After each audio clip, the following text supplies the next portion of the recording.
Hello everyone, welcome back to Study Avenue classes. नमस्कार, जय हिंद। कैसे हैं आप सभी? आई होप आप सभी अच्छे होंगे। दोस्तों, आज 23 तारीख के आपके फर्स्ट और सेकंड शिफ्ट के पेपर को देखते हुए हिंदी के प्रमुख प्रश्नों और जो भी टॉपिक थे उसको मैं इस सेशन में शामिल किया हूं, जो आपके लिए काफ़ी इम्पॉर्टेंट होने वाले हैं। तो अब 24 और 25 और 30 और 31 को जिनका भी पेपर है वो इस सेशन को ज़रूर देख के जाएं।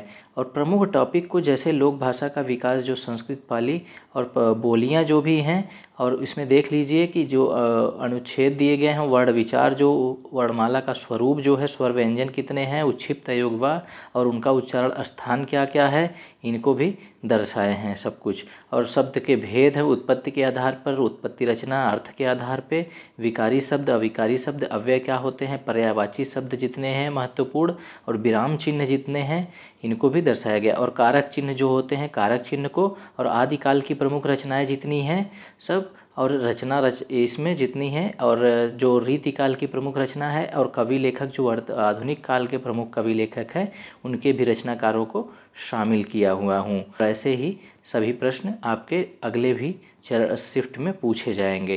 तो ज़्यादा देर न करते हुए आज चलते हैं अपने क्लास की तरफ। तो पहला देखते हैं कि लोक भाषा का विकास। ये भी प्रश्न पूछ सकता है कि संस्कृत के बाद किस भाषा का विकास हुआ था। तो इसी प्रकार इसको क्रमशः देखेंगे कि संस्कृत के बाद पाली भाषा, पाली भाषा के बाद प्राकृतिक भाषा, फिर अपभ्रंश का विकास हुआ था। और बोलियों की अगर बात करें तो पश्चिमी हिंदी बोली में जो खड़ी बोली है वो उत्तर प्रदेश में बोली जाती है। कौरवी और बांगरू जो है हरियाणा में बोली जाती है। ये सब पश्चिमी हिंदी की बोलियां हैं। और बुंदेली और कन्नौजी ये जो है उत्तर प्रदेश में बोली जाती है। दोस्तों, फटाफट हम देखेंगे और इसको आपको सिर्फ रिवीजन करना है। एक बार आपको, एक या दो बार आपको इस वीडियो क्लास को देख लेना है, आपको माइंड में याद हो जाएगा। राजस्थानी अगर की बात करें कि राजस्थानी बोली के, तो मारवाड़ी, मालवी, मेवाती, जयपुरी ये सब राजस्थान में बोली जाती है, सब राजस्थानी बोली है। बिहारी की बात करें तो भोजपुरी, ये बिहार में बोली जाती है। और मगही और मैथिली उत्तर प्रदेश में बोली जाती है। ठीक है, ये बिहारी बोलियां हैं। और पूर्वी हिंदी की अगर बात करें तो अवधी, बघेली, छत्तीसगढ़ी ये सब छत्तीसगढ़ और मध्य प्रदेश में बोली जाती हैं। सब पूर्वी हिंदी की बोलियां हैं। और पहाड़ी की बात करें तो कुमाऊनी जो उत्तराखंड में बोली जाती है, गढ़वाली जो है भाषा वो हिमाचल प्रदेश में बोली जाती है, नेपाली भाषा नेपाल में। कुल 18 बोलियाँ, ठीक है, कुल 18 बोलियाँ थीं। और अनुच्छेद 343 में हिंदी को राजभाषा का दर्जा मिला हुआ है। किस अनुच्छेद में? 343 में हिंदी को राजभाषा का दर्जा मिला हुआ है। ठीक है दोस्तों, ऐसे ही फटाफट हम प्रत्येक टॉपिक का रिवीजन करते हुए चलेंगे। अब आ जाते हैं वर्ण विचार पे। ठीक है, भाषा की वह छोटी से छोटी ध्वनि इकाई, इसके खंड या टुकड़े नहीं किए जा सकते, वर्ण कहे जाते हैं। वर्ण किसे कहा जाता है? तो उसमें पूछ लेगा तो ऑप्शन दे देगा। तो वह छोटी से छोटी ध्वनि या इकाई इस जिसके खंड या टुकड़े नहीं किए जा सकते, वर्ण कहे जाते हैं। और वर्णों के व्यवस्थित समूह को वर्णमाला कहते हैं। जैसे आज 23 के सेकंड शिफ्ट में पूछ लिया था कि वर्णों के व्यवस्थित समूह को क्या कहते हैं, तो वर्णों के व्यवस्थित समूह को वर्णमाला कहते हैं। और वर्णमाला का स्वरूप देख लेते हैं। स्वर कितने होते हैं?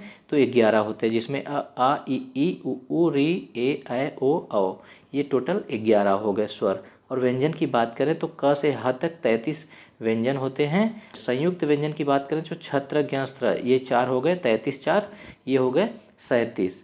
और उच्छिप्त हो गए 2, 37 2 49। ठीक है। अयोगवाह की बात करें तो अंग और अयोगवाह होते हैं। और लुंठित जो होता है व्यंजन वह रह होता है। ठीक है, उनका उच्चारण स्थान देख लेते हैं कि कब कैसे इनका उच्चारण किया जाता है व्यंजनों का। तो क से, क वर्ग का क ख ग घ जो होता है अंगत तक, ये जो है कंठ से उच्चारण इसका किया जाता है। और ह का भी कंठ से उच्चारण किया जाता है।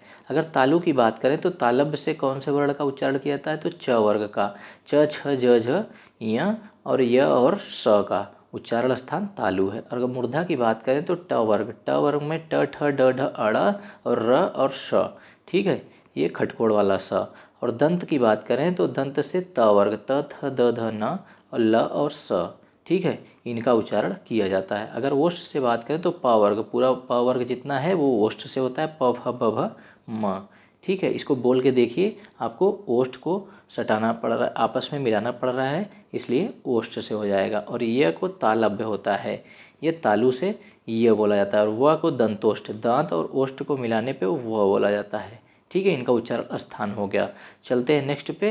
अब शब्द विचार आ गया। ठीक है, शब्द विचार, दो या दो से अधिक वर्णों के सार्थक योग को शब्द कहते हैं। अब शब्द की परिभाषा पूछ लिया तो उसको क्या कहते हैं, दो या दो से अधिक वर्णों के सार्थक योग को क्या कहते हैं, तो उसमें ऑप्शन दे देगा। शब्द कहते हैं, वाक्य कहते हैं, क्या कहते हैं, इस प्रकार इसको शब्द कहते हैं। अगर शब्द की भेद की बात करें तो इसको शब्द भेद को कई प्रकार बांटा गया है। जैसे उत्पत्ति स्रोत के आधार पे तो शब्द कितने प्रकार के होते हैं, तो तत्सम, तद्भव, देशज, विदेशज और संकर, 5 प्रकार के। कुल उत्पत्ति या स्रोत के आधार पे 5 प्रकार के शब्द होते हैं। और उत्पत्ति, रचना, बनावट के आधार पे ये व्युत्पत्ति कर लीजिएगा। ठीक है, व्युत्पत्ति, रचना, बनावट के आधार पे 3 प्रकार के रूढ़, यौगिक और योग रूढ़। ठीक है, रूढ़, यौगिक और योग रूढ़ शब्द होते हैं। और अर्थ के आधार पे अगर शब्द की बात करें तो सार्थक शब्द जिसमें पर्यायवाची और विलोम शब्द आते हैं, और निरर्थक शब्द। ठीक है, पहला है सार्थक और दूसरा है निरर्थक शब्द। ठीक, अभी पर्यायवाची की बात करेंगे हम नीचे। अर्थ के आधार पे ये शब्द के भेद हो गए। और विकार के आधार पे अगर शब्द की भेद की बात करें तो विकारी शब्द में संज्ञा, सर्वनाम, क्रिया और विशेषण, ये विकार के आधार पे शब्द के भेद हो गए, विकारी शब्द। और अविकारी शब्द की बात करें तो क्रिया विशेषण अव्यय, समुच्चय बोधक अव्यय, संबंध बोधक अव्यय और विस्मयादि बोधक अव्यय। ठीक है, इसमें पूछ लिया गया कि अविकारी शब्द कौन कौन कितने प्रकार के होते हैं, तो अविकारी शब्द 4 प्रकार का, विकारी शब्द भी 4 प्रकार के। ठीक है, ठीक, चलते हैं पर्यायवाची शब्द को देख लेते हैं। महत्वपूर्ण पर्यायवाची शब्द, इसको ध्यान से दोस्तों 1 बार या 2 बार रिवीजन जरूर कर लीजिएगा पर्यायवाची शब्दों का। ठीक है, वृक्ष का पर्यायवाची तरु, पादप, पेड़, अगम, बिटप, द्रुम। ठीक है, तरु, पादप, पेड़, अगम, बिटप, द्रुम। और कमल का पर्यायवाची जलज, सरोज, अब्ज, पंकज, ताम्रस। ये जो सबसे अधिक बार पूछे जाते हैं, ज़्यादातर उन्हीं पर्यायवाची शब्दों को मैंने लिया हुआ है। ठीक है, आग की पर्यायवाची को देख लेते हैं। जातवेद, हुताशुन, कृषाणु, पावक, अनल, वायुसखा। ठीक है, इसमें अर्थ जो पूछता है आपके कि इसका, जैसे कृषाणु, हुताशुन का क्या अर्थ है, तो उसमें आग। ठीक है, ऐसे भी प्रश्न पूछे जा रहे हैं। चंद्रहास का कृपाण, तलवार, करवाल, असी। और फल का अभिप्राय, परिणाम, नतीजा, अंजाम। ठीक है, सुंदर का रुचिर, चारु, ललित, रम्य। ठीक, जल्दी करते चलेंगे क्योंकि टाइम भी कम है आपके पास। और कलानाथ, शशांक, शशांक, कलानाथ, निशाखर, विदु, तारकेश्वर। ये शशांक किसका है, तो ये चंद्रमा का है। ठीक है, यहाँ चंद्रमा भी कर लीजिए, चंद्रमा। ठीक है, गृह का आयतन, निलय, धाम, भवन। ठीक है, यमुना का अगर पर्यायवाची की बात करें, कृष्णा, कालिंदी, अर्कजा, सूर्यसुता। किरण का पर्यायवाची मरीचि, अंशु, दीप्ति, कर, ऊर्मी। ठीक है, सरिता का नदी, निम्ना, तरंगिणी। ये नदी भी कर लीजिए, नदी। ठीक, और चलते हैं जीव के। जीव का रसना, चंचला, रसिक। ठीक है, एक चंचला होता है, एक चंचल होता है। ठीक है, इसकी अगर पूछ लिया अर्थ तो दोनों का अलग अलग अर्थ होता है। ठीक है, ऐ, उरग, भुजंग, पन्ना, सर्प, विषधर।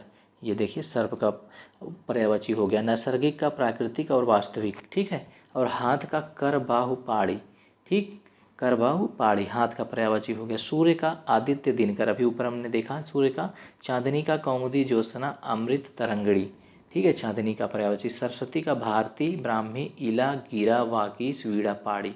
ठीक है, सरस्वती का पर्यायवाची हो गया। जनार्दन का गरुड़ ध्वज, चक्रपाणी, चतुर्भुज, ब्रह्मा। जनार्दन का। समुद्र का अर्णव, रत्नाकर, अवधि। दोस्तों इसको हमारे साथ पढ़ के आप बोलते जाएंगे तो आपको याद करने में थोड़ा आसानी हो जाती है।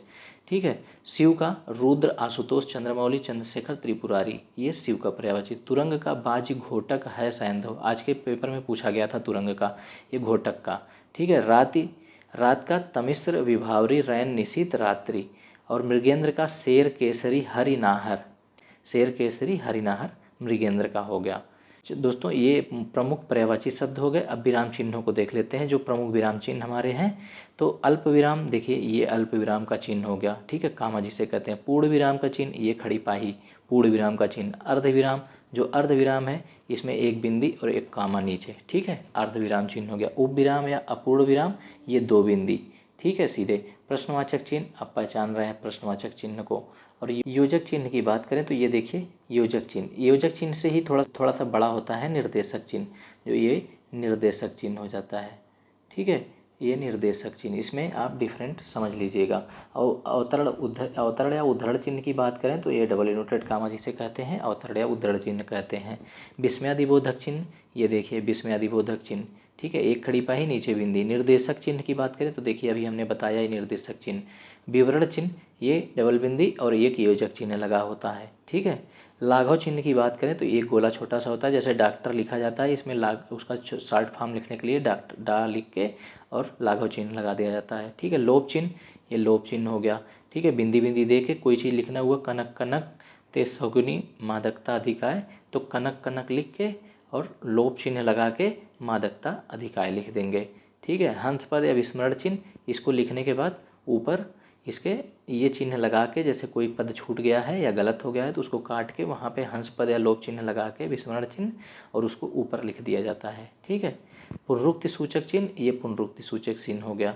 ठीक है। जैसे डबल इन्वर्टेड कामा एक तरफ लगता है वैसे दोनों तरफ ये लगा देता है, पुनरुक्ति सूचक चिन्ह हो जाता है। कोई चीज़ ऊपर लिखा हुआ है तो उसको दोबारा लिखने के लिए लाइन में पुनरुक्ति सूचक चिन्ह लगा देंगे तो हो जाएगा उसका चिन्ह कि उसको दोबारा लिखा गया है। कोष्टक चिन्ह, कोष्टक में दो तीन प्रकार के कोष्टक, मझला कोष्टक, छोटा कोष्टक, बड़ा कोष्टक होता है, तो ये कोष्टक चिन्ह हो गया। समानता सूचक चिन्ह मतलब बराबर का चिन्ह। ठीक है।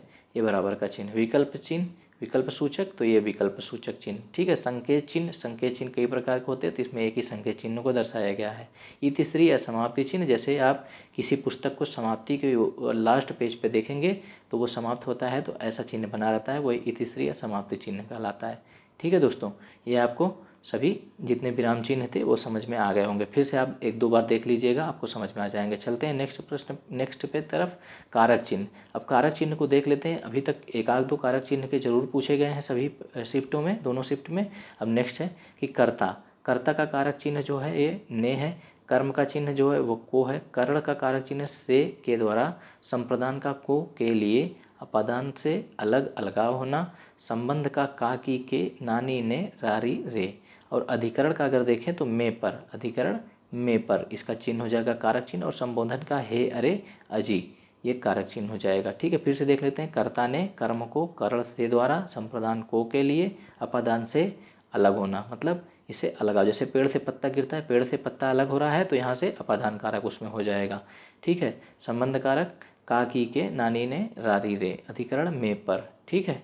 चलते हैं नेक्स्ट पे दोस्तों। अब प्रमुख रचनाओं को देख लेते हैं। तो पृथ्वीराज रासो रचना जो है वह चंद्रवरदाई की प्रमुख रचना है। हुमान रासो जो रचना है वो दलपति विजय की रचना है। और विसल देव रासो रचना जो है वह नरपति नाल्य की रचना है।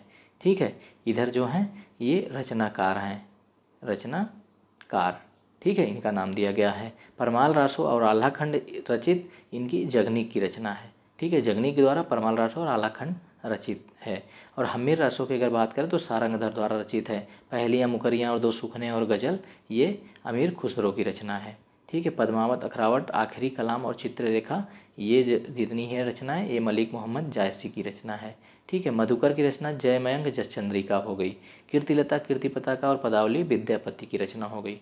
ठीक है। कुमार संभवम, अभिज्ञान शाकुंतलम, मेघदूतम, रघुवंशम, मालविकाग्निमित्रम ये महाकवि कालिदास द्वारा रचित सभी रचनाएं हैं। ठीक है। चलते हैं नेक्स्ट पे। नेक्स्ट रचना देख लेते हैं कि चंदायन जो रचना है ये मुल्ला दाऊद की रचना है। मृगावती जो रचना है वो कुतुबन की रचना है। और सुदामा चरित और ध्रुव चरित इन नरोत्तम दास की रचना है। ठीक है। मधुमालती जो है ये मंझन की रचना है। ठीक। सत्यवती कथा ये किसकी रचना है तो ईश्वर दास की। और कवि प्रिय, रसिक प्रिय, रामचंद्रिका, विज्ञान गीत ये केशव दास की रचना है। ठीक है। अब प्रमुख रीतिकालीन कवियों को, रचनाकारों को देख लेते हैं। केशव की रचना रसिक प्रिय, कवि प्रिय। ठीक है। रामचंद्रिका, विज्ञान गीता। ठीक है। और बिहारी लाल की रचना राजा जय सिंह, बिहारी सत्सई, चिंतामणि। ठीक। भूषण का शिवा बावली, छत्रसाल दशक और शिवराज भूषण। नेक्स्ट है मतीराम, मतीराम का ललित राम और रसराज। चलते हैं अब देखते हैं अगला कि आधुनिक काल के प्रमुख रचनाकार। इनके प्रमुख कवि और लेखक को देखेंगे। मुंशी प्रेमचंद्र का नाम, पूरा नाम धनपत राय था। इन्हें लमही, इनका जन्म लमही वाराणसी में हुआ था। इनकी प्रमुख रचनाओं को देख लेते हैं। उपन्यास है प्रेमाश्रम, रंगभूमि, कर्मभूमि, निर्मला गबन गोदान, मंगलसूत्र, सेवा सदन। ये इनका उपन्यास है। प्रेमाश्रम, रंगभूमि, कर्मभूमि, निर्मला गबन गोदान, मंगलसूत्र, सेवा सदन। ठीक है। एक बार ऐसे पढ़ते चलिए मेरे साथ। और कहानी की अगर बात करें तो नमक का दरोगा, ठाकुर का कुआं, शतरंज के खिलाड़ी, ईदगाह, बेटों वाली विधवा, कफन, पूस की रात, पंच परमेश्वर, बड़े घर की बेटी, बूढ़ी काकी, दो बैलों की कथा। ठीक है। एक बार फिर से रिविजन करिए। नमक का दरोगा, ठाकुर का कुआं, शतरंज के खिलाड़ी, ईदगाह, बेटों वाली विधवा, कफन, पूस की रात, पंच परमेश्वर, बड़े घर की बेटी, बूढ़ी काकी, दो बैलों की का था। चलते हैं नेक्स्ट पे कि कृष्णा सोबती। कृष्णा सोबती का जिंदगी नामा के लिए 1980 में साहित्य अकादमी पुरस्कार मिला। इनकी अन्य रचना मित्रों मरजानी है। ठीक है, महादेवी वर्मा को देख लेते हैं। जितने भी उत्तर प्रदेश के रचनाकार हैं उनको जरूर खास तौर से पढ़ लीजिएगा। जैसे इनको पूछा गया था अभी हरिवंश राय बच्चन के बारे में और जयशंकर प्रसाद के बारे में। ठीक है, सूर्यकांत त्रिपाठी निराला का भी एक रचना इंग्लिश में पूछी गई थी आज। तो महादेवी वर्मा की बात करें तो इन्हें आधुनिक मीरा फर्रुखाबाद की रहने वाली थी, आधुनिक मीरा कहा जाता है। प्रमुख रचनाएं इनकी हैं यामा। 1982 में ज्ञानपीठ पुरस्कार मिला। ये पूछ सकता है कि किस रचना के लिए 1982 में महादेवी वर्मा को ज्ञानपीठ पुरस्कार मिला, तो यामा रचना के लिए। ठीक है, इसको भूलिएगा मत। निहार, रश्मि, नीरजा, दीपशिखा, अतीत के चलचित्र बहुत ही प्रसिद्ध इनकी रचनाएं थी। स्मृति की रेखाएं, मेरा परिवार। ठीक है, पथ के साथी, सांध्य गीत, हिमालय, अबला और सबला, ये सभी रचनाएं इनकी काफ़ी प्रसिद्ध रहीं। चलते हैं नेक्स्ट पे जयशंकर प्रसाद। इनका जन्म वाराणसी में हुआ था, ये भी यूपी के ही रहने वाले थे। और प्रमुख रचनाओं पे इनकी देख लेते हैं कि कामायनी, कंकाल, तितली, लहर, झरना, आंसू, ये सब इनकी प्रमुख रचनाएं हैं। इरावती, चंद्रगुप्त मौर्य, प्रेम पथिक, ध्रुव स्वामिनी, ये ध्रुव स्वामिनी इनकी बहुत ही प्रसिद्ध रचना है। अगर कहानी की बात करें तो उर्वशी, जन्मेजय का नागयज्ञ, अजातशत्रु, इंद्रजाल, छाया, आदि।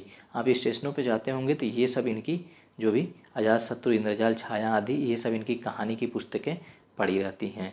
चलते हैं नेक्स्ट पे देखते हैं कि हरिवंश राय बच्चन। हरिवंश राय बच्चन की अगर प्रमुख रचनाओं की बात करें तो क्या भूलूं क्या याद करूं, ये 4 पार्ट में बता हुआ है। नीड़ का निर्माण फिर, ठीक है, इनका दूसरा पार्ट है। फिर मधुशाला, मधुबाला, मधुकलश, निशा निमंत्रण, विकल विश्व, बंगाल का अकाल, ये सभी इनकी प्रमुख रचनाएं हैं। तो दोस्तों आज का सेशन यही समाप्त होता है। अगर आपको वीडियो पसंद आई हो तो लाइक और शेयर करना ना भूलें और इसको पेपर में ज़रूर 1-2 बार देख लीजिएगा। ठीक है, जल्दी जल्दी आप 2x पर कर इसको जल्द से जल्द पूरा रिवीजन 1-2 बार कर लीजिएगा। इसमें से ज़रूर आपके प्रत्येक शिफ्ट में 2 क्वेश्चन 4 क्वेश्चन जरूर फंसेगा। ठीक है, चलते हैं नेक्स्ट वीडियो में मिलते हैं। जय हिंद, जय भारत।